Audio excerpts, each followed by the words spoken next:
1 o'clock AM. Ginising ako ng isang yapak.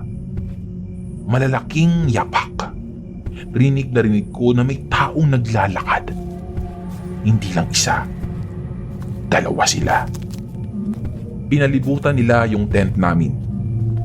Rinig ko ito dahil tumapak iyon sa nilatag naming tela na may plastic sa ibabaw.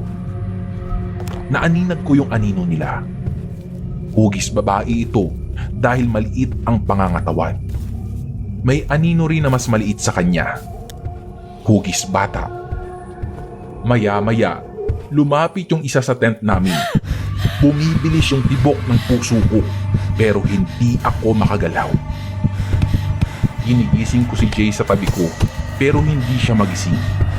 Pinikit ko na lang ang aking mga mata at pinilit kong matulog ulit.